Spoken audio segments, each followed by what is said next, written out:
evaluation sheet, and we just would like for you to take a moment and fill it out. You can leave it as you go, but we just want to know how your experience was, anything we could do differently. If you have any topics that you would like the Renaissance Academy to be covering that is of interest to you, I'd like to know about it. So please take a moment and do that, and again, just leave them at your seats when you go, and we'll go with part 2 of West Side Story. Right. More Mitch Miller stories. Yes. More Mitch Miller stories. Yes, that was wonderful, absolutely wonderful. You didn't hear it from me, though. Okay, so let's just rethink about the whole thing. Remember, we talked about at the very beginning, this whole concert is webbed together by good music, okay? And classical music, classical orchestration, but with different feel and different grooves underneath it, okay? And this is what we would call descriptive music. I don't want to think of it as like a film score or a Broadway show soundtrack, because what he's doing here, like Prokofiev did with Romeo and Juliet, remember that performance? That music is descriptive music because it's telling a story. Now this is also giving us more than, not just story, but it's giving us what? All these little things. He turns on a dime sometimes, because in the storyline, if you remember watching either the Broadway show or the film, what happens at certain times? There's a love scene, there's a fight scene, there's all different, these moods, there's concepts and emotions. And what Bernstein is trying to do with his symphonic dances was simply an orchestral suite he put together from the original music, which is much longer. This is just symphonic dances, okay? And it's very rhythmic because of the dance element of the show itself, okay? You can just feel all these details here. But this is an excellent example of music doesn't have to be pretty all the time. Because what he's going to do here, he's going to offend us. There's going to be a fight scene, there's going to be a death scene, there's going to be a love scene, and there's going to be real remorse. You see? And you can't just be in C major or G major and everything's going to be fine. Don't worry about it. You know, it's going to be okay. Because it doesn't end up that way, right? So by the music and the emotion, he's going to stab you. Okay? He's going to fight with you. He's going to make you feel happy, feel joy, feel love, feel loss, all through orchestral music. And I think that's the key here, okay? So let's listen to where we are now. And then we'll listen to another recording to hear a different style.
Right back into that cool swing. You feel it?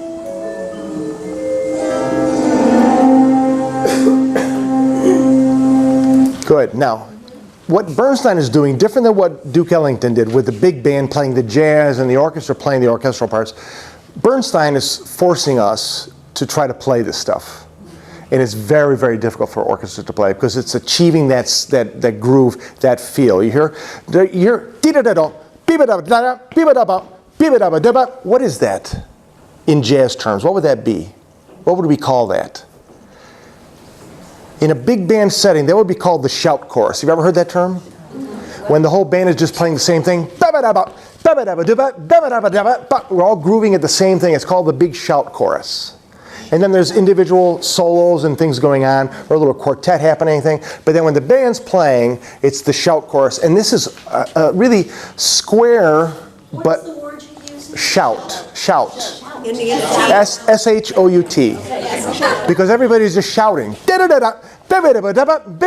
it's all one groove, and the entire orchestra is playing the same rhythm. Okay? It's interesting, we had a new instrument in there, which was the whistle. The whistle.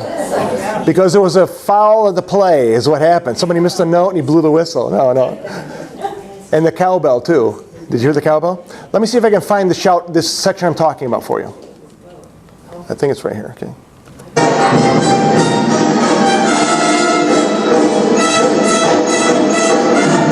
Hear it?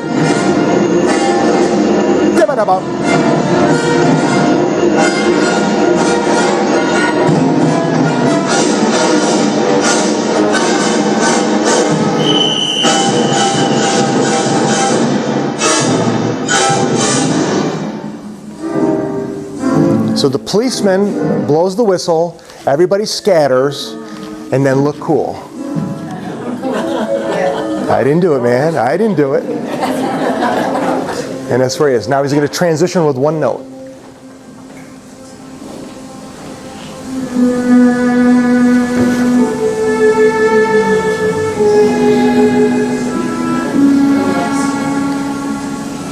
And he uses one violin, one second violin, one viola, and one cello, a quartet now.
Okay, great. Everybody knows that tune, right? Yes. You've heard it before. That's not pop music, is it? I mean, that's just a beautiful, lyrical, lovely, heartfelt piece of music that is about love. Okay? Why does it make you feel? Because you know the story, it makes you sad. Yeah, yeah. It's going to get sadder in a little bit too. Yeah, I can see the emotion in some of you. It's just amazing. I see tears. Now, that's a great art form. That just by sound from strangers, you can feel tears. It's just something like that.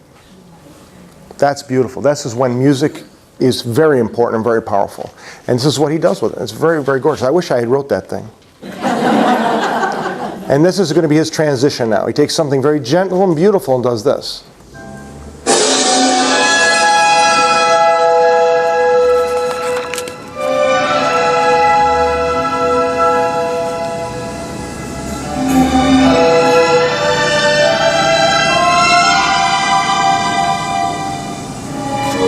You know all those chords with the dissonance and then the resolve? It's dissonance and resolve. Almost all of them.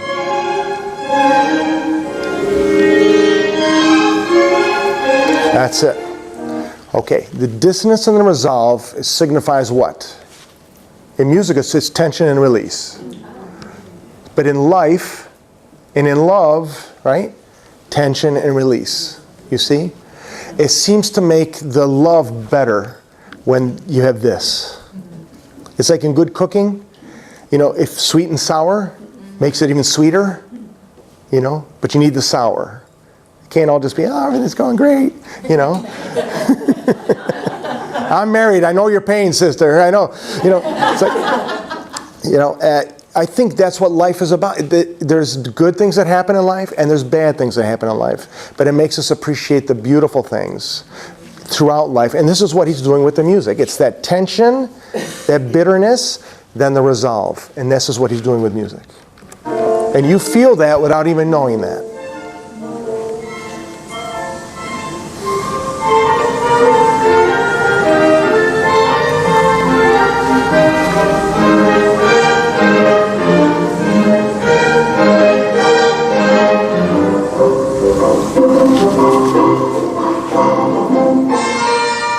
Good.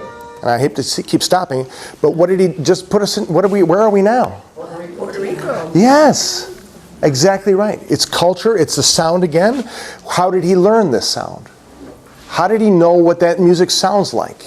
It's exactly right. You turn one corner and that's right there. You turn another corner, it's the Italian neighborhood. You turn another corner, it's the Germans. You know what I mean? It was just, that's the way it was. It was the boroughs, you know, it's what it was. He heard that and he put it into his music. Now, let's listen. I'll try not to talk here, but I want you to listen from that tension release, that anguish off that beautiful, sad music that's lovely, okay? He's going to transition into this so creatively. Listen.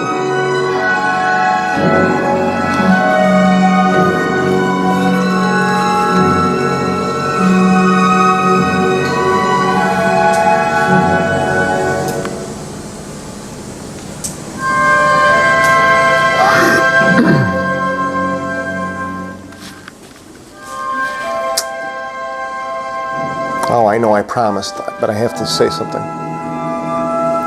Now listen in the music. It's done with the piano and the harp. And it's something it's one. Boom. One. Boom. And then he slows it down. Tell me what it sounds like to you. Listen.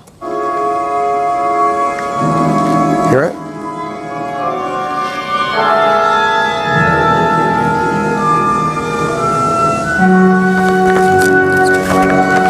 Boom, hear it?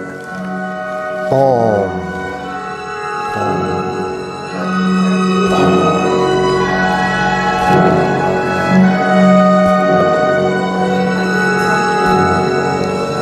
That's getting softer, slower.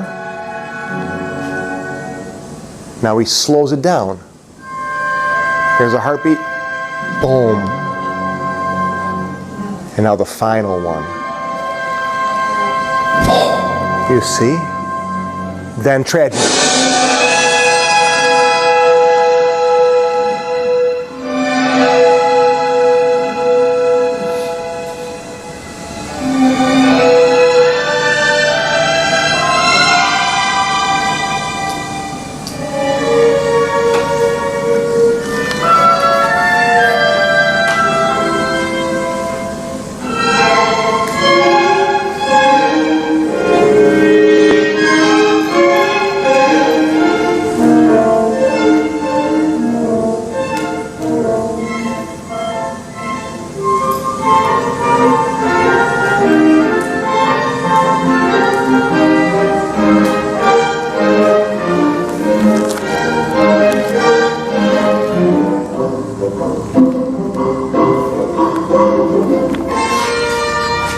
Good.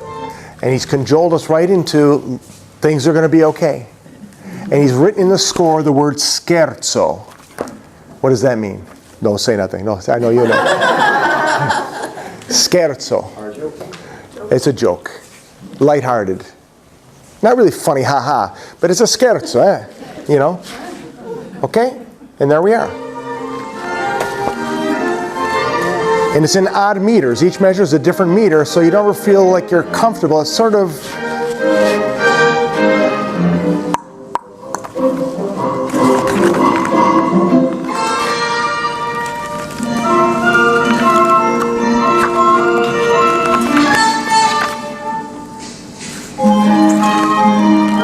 That's the hardest part of the piece. Getting everybody to snap together.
Okay, great.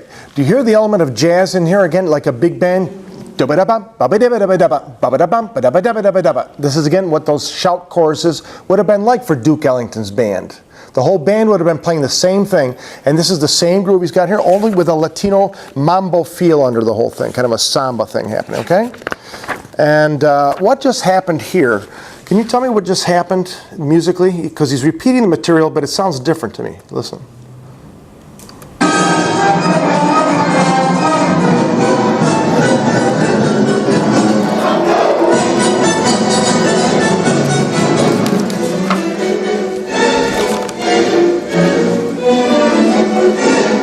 A little classical section now, swing.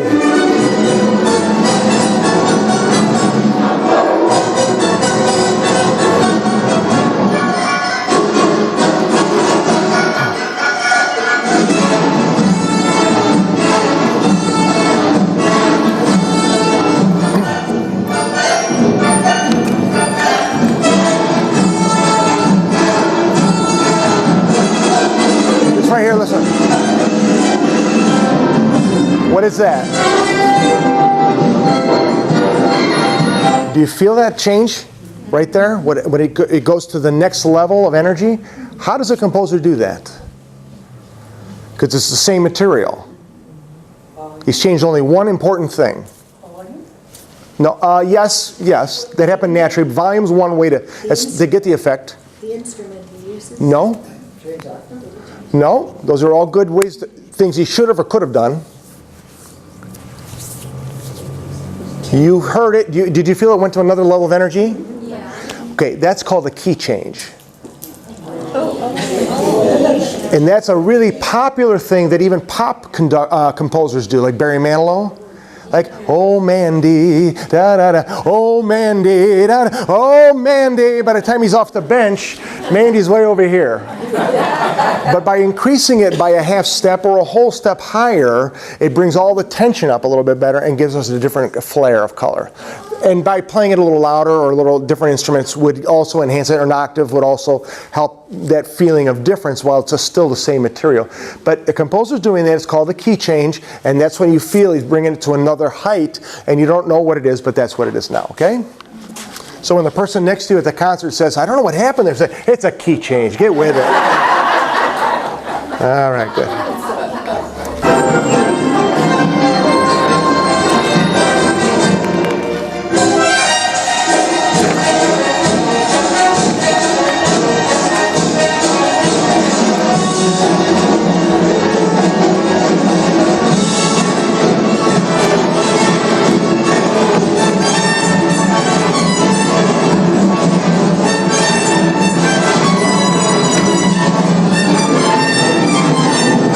So what he's got going on, he's got the rhythm thing, he's got this, he's got the trumpet solo on the top, he's combining everything, and it's chaos. It's chaos until here, and then he puts it all together again.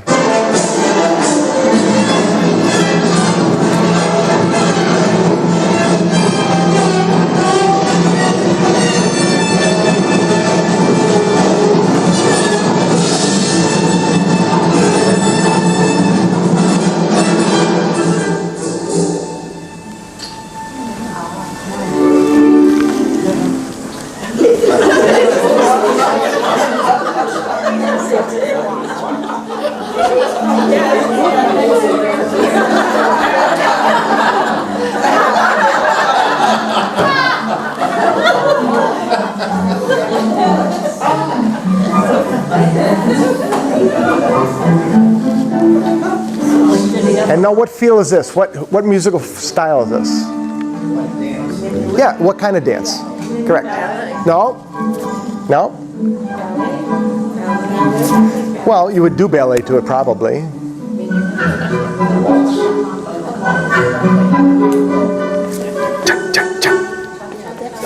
Cha-cha. Cha-cha-cha.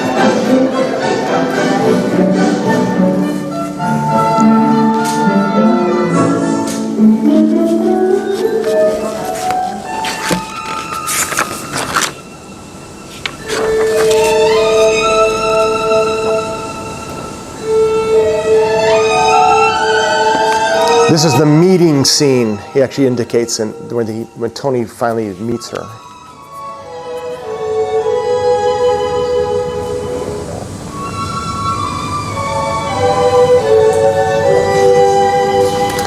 And the rhythm and the melody is actually her name. Do you hear it?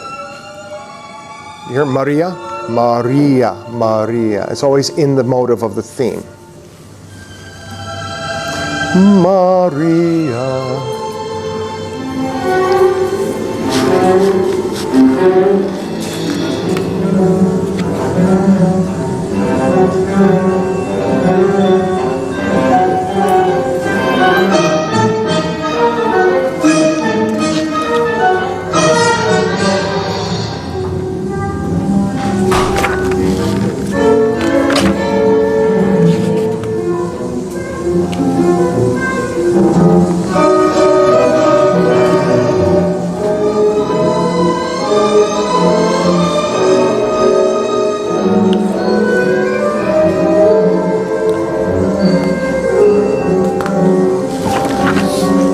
The saxophone?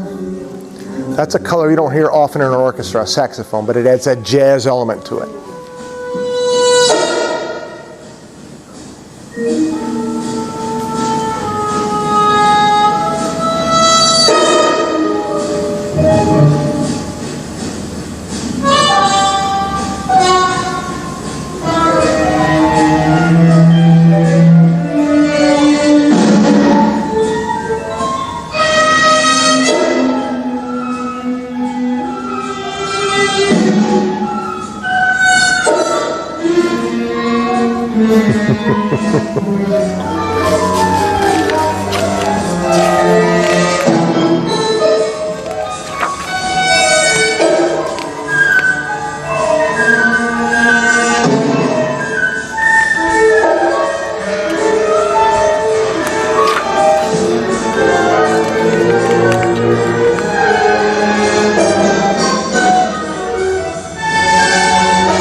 So this is swing. This is jazz swing. Next comes the rumble scene, the fight. Listen how violent this is.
I mean, see who applauds there.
See the black thing on the bridge?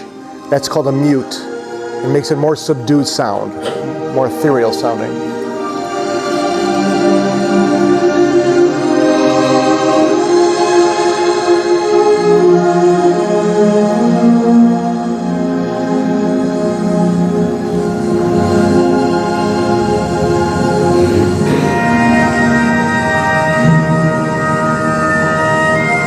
Again, boom, hear it?